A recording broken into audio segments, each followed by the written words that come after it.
लिखा है, लाखों भलाइयाँ करके यदि गुरु आज गालियाँ देता है तो लाखों भलाइयाँ एक सेकंड में भूल जाएंगी।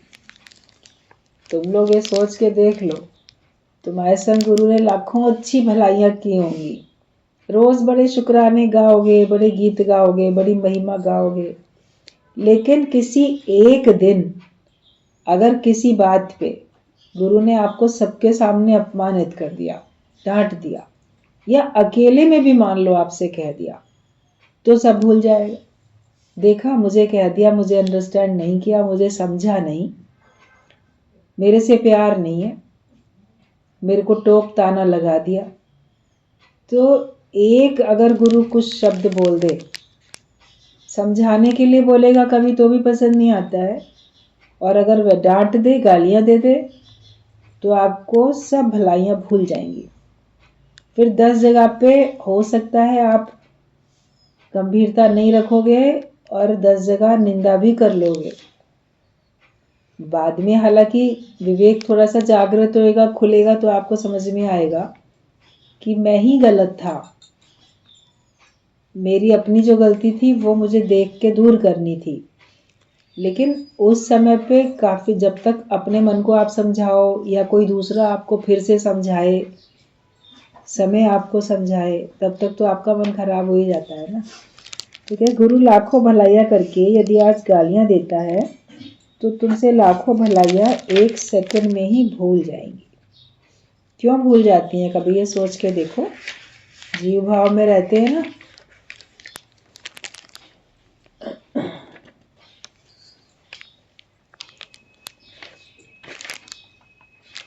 गालियां देते हुए मुझे 40 वर्ष हो गए हैं, पर आज तक एक जनी भी नहीं निकली है जो कहे कि दादा मुझे गालियां लगती ही नहीं है, मैं आत्मा हूँ। दादा भगवान तो खुलेआम सत्संग में बात करते थे, तो कभी गालियों के साथ बात करते थे। जैसे बड़े बूढ़ों की, कभी पुराने ज़माने के लोगों को आप अपने दादा परदादा को याद करो, तो उन लोग जैसे गाली देकर बात कर रहे होते थे, एक आदत में शामिल था, वो बोलने का एक तरीका होता था उनका। माँ बहन की गालियाँ भी बोलने का तरीका हो जाती थी, कभी साला बोल रहे, कभी कुछ बोल रहे, मतलब एक आदत सी बड़े लोगों की हो जाती थी। समझाने के लिए वो डांट डपट के और गाली का प्रयोग करके बोलते थे, एक आदत थी। ऐसे दादा भगवान को भी ऐसी आदत, और सत्संग में जब कोई नहीं सुधरता था तो उसको वो ऐसे गालियां दे के बात करते थे। तो ये रन कुछ करती नहीं है। अब सिंधी में रन का मतलब तो जिसका पति चला गया, जो विधवा हो गई, उसको बोलेंगे। और तो किसी को तो बड़ा बुरा लगेगा, भाई हम तो अच्छे खासे, मेरा पति सामने मौजूद है, मेरे को रन कह दिया, या किसी को और भी कुछ ऐसा शब्द बोल दिया जो कि महिलाओं के लिए अपमानजनक है। तो एक बार एक ने, किसी ने कहा, दादा कल आपने सत्संग में ये वाली गाली इतनी बार बोली।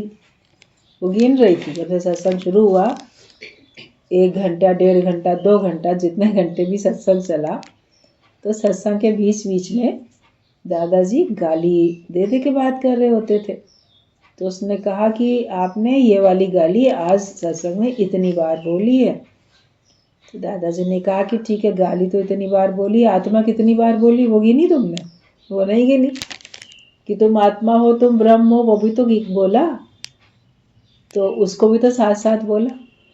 अब जैसे मान लो कोई बोले, अरे तुम जीव हो, तुम जीव बन के रहते हो, तुम आत्मा हो, आत्मा नहीं समझते, तो कोई बोलेगा मुझे जीव बोल दिया, मुझे बंदा, मुझे गंदा, या ऐसी गाली बोल दी, मगर उसके साथ साथ आत्मा भी तो बोली ना कि अपने रूप को पहचानो। तो मनुष्य का स्वभाव हमेशा बुराई को कैच करने का होता है, उसको हमें दूर करना है। तो वही बात बोली कि गालियां देते हुए 40 साल हो गए, मतलब 40 साल से सत्संग सुना रहे हैं और गालियां दे ही रहे हैं, मगर सबको असर होता हुआ दिखता था। बोले कोई एक भी ऐसा नहीं निकला जो मुझे बोले कि दादा मुझे गालियां लगती ही नहीं है, मैं तो आत्मा हूँ। वे किसको कहा? शरीर को कहा, मेरे अंदर के अज्ञान को कहा, जीव भाव को कहा। मैं तो उसको भी देखने वाला हूँ, मैं अपने अज्ञान को भी जानने वाला हूँ, मैं अपने अज्ञान को भी देखने वाला हूँ। उस स्थिति में हमें 24 घंटे रहना है, वरना भूल हो जाती है। हाय मुझे कह दिया, फिर बाद में सोचोगे अरे मैं कौन, मैं तो आत्मा हूँ। मेरी गलती पे कहा, जो मैं जीव अपने को बन के बैठा था, नाम रूप अपने को मान के बैठा था, इसलिए कहा। तो ये बाद में ज्ञान आप अपने को दे के अपने को संवार लेते हो, लेकिन असर तो हो जाता है ना। असर नहीं होना चाहिए। मुझे कहा, बोले मैं हूँ कौन, मैं तो पहले भी नथिंग हो गया, मैं मिटा। आप मुआ तो फिर खुद खुदा हुआ, खुद भगवान मैं तभी हुआ। अगर मैं अपने को मिटाऊंगा नहीं तो मैं भगवान भी नहीं बन पाऊंगा। तो वही कहा कि कोई ऐसा नहीं है जो कहे कि मुझे गालियां लगती नहीं है कि मैं आत्मा हूं। शरीर और मन को कत्लेआम कर डालो कि मेरा क्या, अपने शरीर को भी और मन को भी। ना मैं मन ही रहा, ना मैं तन ही रहा। सतगुरु मिलने से झगड़ा खत्म हो गया। मैं मन नहीं हूं, मेरे मन में उथल पुथल है तो मैं परेशान क्यों होता हूँ। ये मेरे तन में कोई परेशानी है, बीमारी है, तो वो भी मैं क्यों परेशान होता हूँ अपने आप में।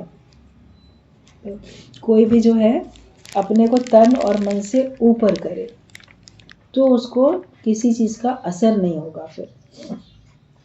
तो शरीर और मन को कत्लेआम कर डालो कि मेरा क्या है। मतलब जैसे कोई एकदम सबको काट के खत्म कर देता है, तो अपने मन को अपने तन को दोनों को खत्म कर दो काट के, कि मैं जैसे हूं ही नहीं।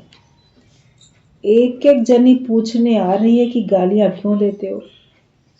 हमारी गालियां अभी तक लग रही हैं तो दुनिया की गालियां कैसे नहीं लगेंगी।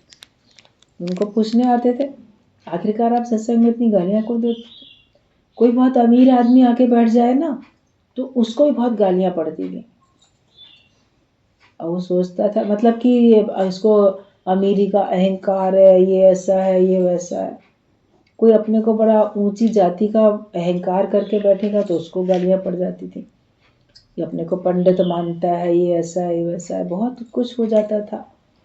कोई अपने को बड़ा होशियार कि मैं तो बहुत समझदार हूँ, विद्वान हूँ, बुद्धिमान हूँ, होशियार हूँ, तो उसको भी गालियां पड़ती थी।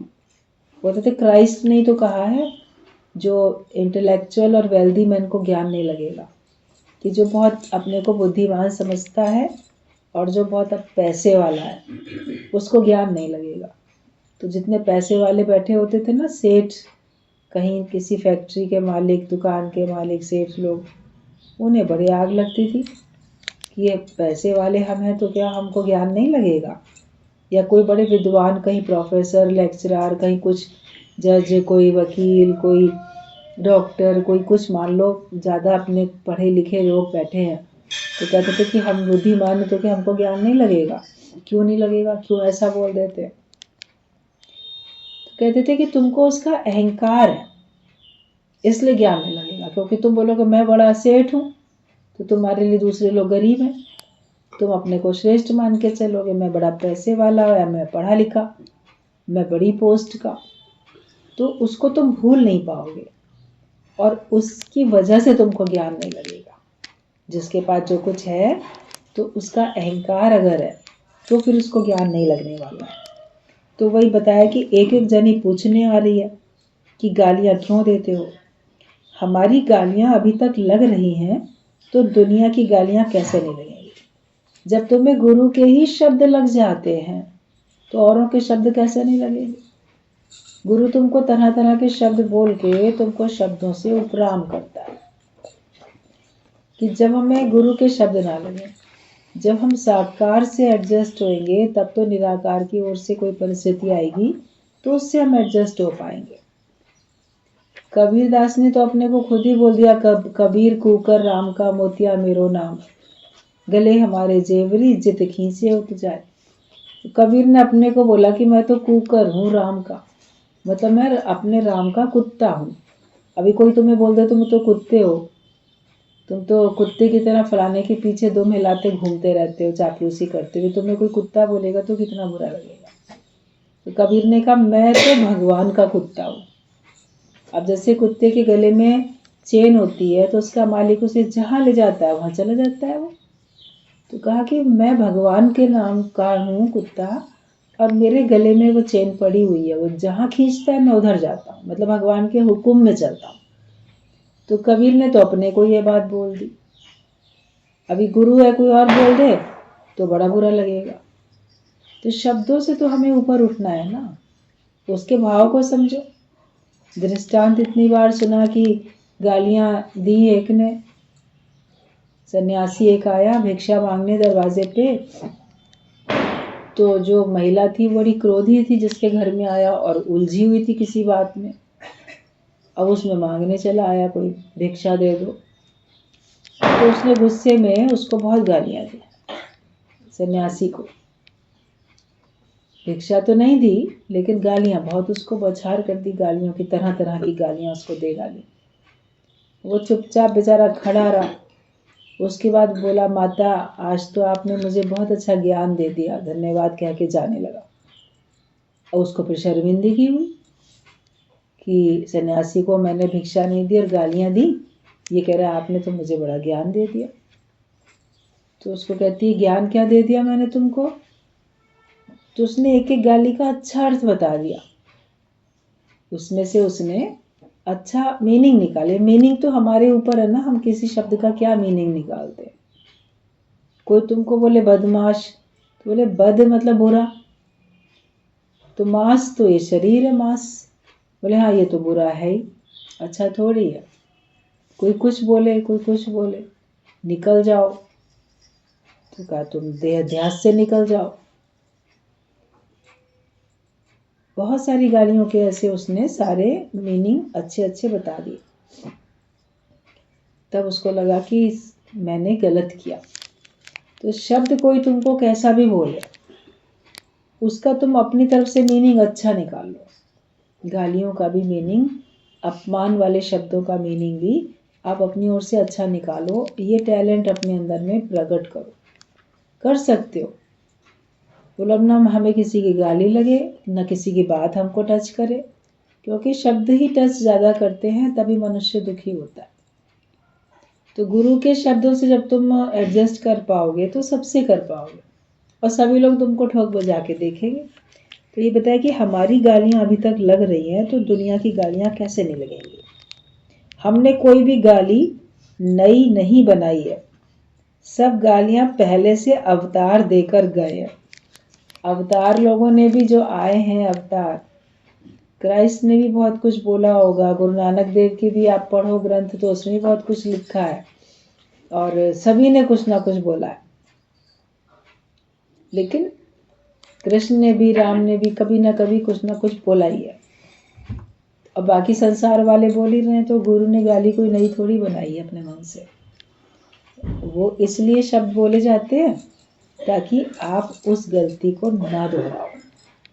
कोई अकारण तुम्हें गाली क्यों देगा? कभी ये सोच के देखो, जब आप ढंग से चल रहे हो तो क्यों देगा? और फिर किसी का मान लो उसको बात नहीं समझ में आई थी, उसको पूरी बात पता नहीं थी, गलत फहमी की वजह से भी कोई तुमको अपमान करता है, कोई तुमको गालियां देता है, या कभी तुमको अपने से बहुत कम समझता है, अपने को अधिक बुद्धिमान समझता है, तब वो तुमको कुछ बोलता है, या कभी वो तुमको इतना अपना समझता है इसलिए भी तुमको बोलता है। कभी प्रेम में भी तो, सहेलियों में भी तो लोग एक दूसरे को ऐसे करके बोलते हैं। कपूर आंटी आती थी सत्संग में, बहुत हंसी मजाक वाली और बहुत अच्छी स्वभाव की, जिन जिन लोगों ने भी उनको देखा है सब जानते होंगे, और बहुत उदारचेत और बहुत सेवा में सब जैसे बहुत अच्छी। तो एक बार बताने लगी कि उनकी कोई सहेली थी, वो आई उनके घर में, ऐसे कुछ हुआ तो या ये उनके घर में गई। तो जब उनके घर में गई तो बोली कि उसने कहा कि वे कर लो, कुछ चाय पियो। तो इन्होंने कह दिया कि नहीं, हम चाय पी कर आए। अक्सर होता है ना, मान लो कि पूछता है चलो चाय बनाते हैं, चाय पियो। तो उन्होंने कहा कि नहीं, हम तो चाय पी कर आए। तो वो जो उनकी सहेली थी तो वो ऐसे कहती है कि अरे कमीनी, सब क्या चाय और लोग क्या अपने घर से भूखे आते हैं, चाय तो सभी पी कर आते हैं। मतलब प्यार में बोला। हम लोग का हंसते हंसते लोटपोट हो गया। हमने कहा देखो, बोले इतने थे वो ऐसे बात करती थी, कभी ऐसे बोल दे कि अरे क्या और लोग क्या तुम घर से भूखे आते हैं कि हाँ जाएंगे उसके घर। सभी लोग तो खा पी कर ही आते हैं ना, अपने अपने घर से सभी लोग खा के पी के चाय पी के आते हैं। तो कभी बहुत मित्रता होती है, सहेली होते हैं, तो भी लड़के भी आपस में अरे साले अरे फलाने ऐसे करके बात कर लेते हैं, लड़कियां भी ऐसे बात कर लेती हैं। तो जहाँ प्रेम है तो वहाँ पे तो वो शब्द नहीं लगते। वो तो सुन के बोले हमको तो हंसी आ गई, देखो कि हाँ सही बात है, सभी अपने घर से खा पी के आते, कोई भूखा थोड़ी आता है अपने घर से। लेकिन ये है कि चलो बोल देते हैं नहीं नहीं, हम नहीं खाएंगे, हम नहीं पिएंगे, हम खा के आए, हम पी के आए। तो खा के पी के तो आए हैं सभी लोग। तो कभी समझो बात को कि जहाँ बहुत प्रेम है वहाँ पे किसी ने ऐसा भी बोल दिया तो भी हमको शब्द नहीं लगा, और जहाँ पे प्रेम नहीं है वहाँ किसी ने थोड़ा भी बोला तो बहुत असर कर गया। हमसे क्यों कहा, ऐसा क्यों कह दिया, वैसा क्यों कह दिया। तो ये कि सब गालियाँ पहले से देकर आए, और हमें कोई किसी के भी शब्द लगने नहीं चाहिए। इतना अपने को हम अशब्दी ब्रह्म पद में ले जाए, उस पद में पहुंच जाए जहाँ पे शब्दों की पहुंच ही नहीं है, जहाँ शब्द पहुंच नहीं सकते। इसीलिए ब्रह्म पद को बोला गया है अशब्दी ब्रह्म पद, जहाँ पे कोई शब्द नहीं पहुंच सकता। हमें शब्द स्पर्श रूप रस गंध सबसे तो ऊपर उठना है, काम क्रोध लोभ मोह अहंकार सबसे तो ऊपर उठना है हमको। तो ऊपर उठने के लिए हमको कैसे पता चलेगा कि हम इससे उपराम हो गए? जब वो परिस्थिति, जब वो कारण हमारे सामने आएगा और हमारे ऊपर अपना प्रभाव बुरा वाला नहीं डालेगा, तो समझो कि हम उससे ऊपर उठ गए। फिर आगे बोला है कि भूले भले हों पर एकदम सुजाग हो जाओ, जिनके लिए भूले की हैं उनसे एकदम जाकर माफी मांग लो। मन की असलियत सामने रखो, मन को नंगा करो, शर्म नहीं करो। मतलब आप अपने मन की बातें छुपा लेते हो, आपके मन में कुछ दुर्भावनाएं हैं, बुरे विचार चलते हैं, तो आप अपने मन की कमी को छुपा लेते हो कि लोग क्या कहेंगे, इसके मन में ऐसी बात आ रही है। तो बोले कि आप बोलो कि हाँ मेरे मन में तुम्हारे लिए बुरा ख्याल आया, खोट आया, या जो भी मन में विचार आया, अगर तुम गलती भले हो जाती है लेकिन उससे हमको सावधान रहना है। और जिनके लिए भूले की हैं उनसे एकदम जाकर माफ़ी मांगो, और माफ़ी मांगने में हमें शर्म नहीं करनी चाहिए। मन को कहने में शर्म नहीं करनी चाहिए कि नहीं मेरा मन ही मेरे से ऐसा बोल गया इसलिए मैंने ऐसे कर्म किया या मैंने ऐसा कह दिया। मन की इज्जत नहीं रखवाओ, मन बड़ा हरामी है, मन को सजा दो और दिलाओ। तो मन जो है वो अच्छा नहीं है, वो कभी भी तुमको सही रास्ते पे, अज्ञानता है इसलिए वो तुमको सही रास्ते पे लेके नहीं जाएगा। तो अपना मन की इज्जत नहीं रखवाओ। आप अपने मन की बहुत सारी बातें छुपा के सामने खड़े होते हो ना दूसरों के, क्योंकि आपको लगेगा कि मेरे मन की बातें इसको पता चलेंगी तो मेरी वैल्यू कम हो जाएगी। मन ही तो तुमसे ये सब कह रहा है करने के लिए। तो तुम अब मन की इज्जत को रखवाओ नहीं, अब मन को सजा दो और दिलाओ। तुम अपने मन को कंट्रोल में करो, उसके लिए तुम्हें अपने मन को जैसे भी पनिशमेंट देनी है। और गुरु अगर तुमसे या कोई और तुमसे कुछ कहता है, वो तुम्हारे मन को पनिशमेंट दे रहा है, तुमको नहीं। तुमसे तो उसका बड़ा प्यार है, तुमसे तो अपनापन है, लेकिन जो तुम्हारे विचार तुमको बहकाते हैं, जगत में लेके जाते हैं, तुमसे भगवान से दूरी पैदा कराते हैं, उन विचारों को दूर करने के लिए कोई बोलता है। तो हमें अपने मन को सजा देनी है, और कोई दूसरा दे तो दिलवानी भी है। दिल छोटा नहीं करो कि मन क्यों आ रहा है, बदमाश सुनकर जाएगा।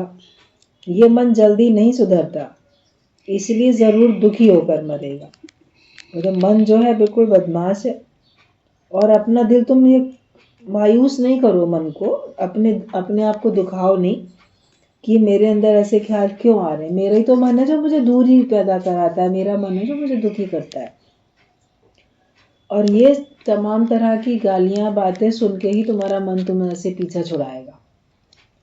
आप किसी को मान इज्जत देते रहो, तुम्हारे घर बैठे ही रहेगा।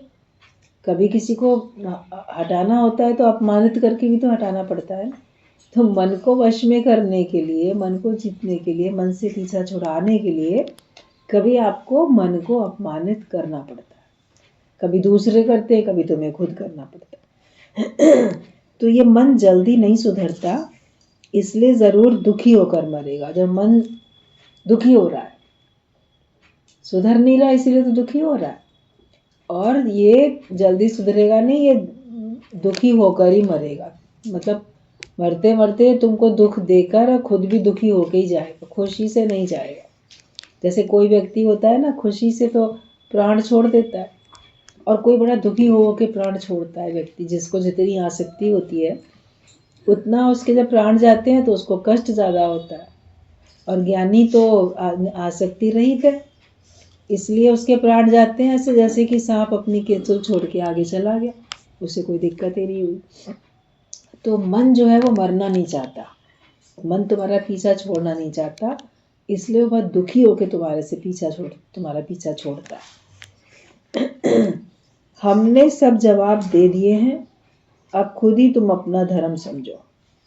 गुरु तो सत्संग में सारी बातें बता देते हैं, बोलते हमने सारे जवाब दे दिए, अब तुम अपना धर्म खुद समझो कि तुमको कहाँ पे कैसा व्यवहार करना है, कहाँ तुमको मौन रहना है, कहाँ तुमको शांत रहना है, कहाँ तुमको बोलना है, और कैसे तुमको निरासक्त होके रहना है।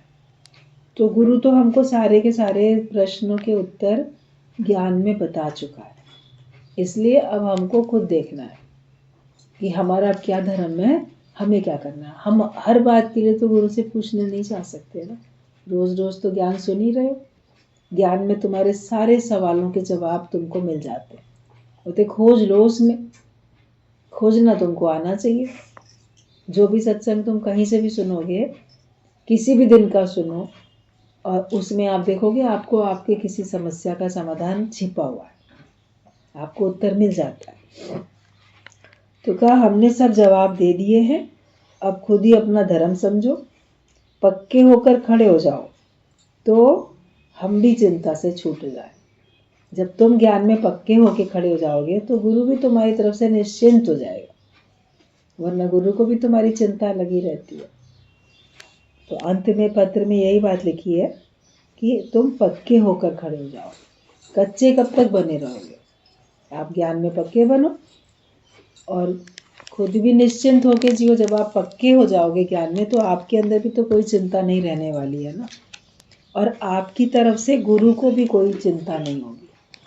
वरना जो कच्चे हैं, जो अधूरे हैं, उनकी चिंता तो गुरु को भी होती है।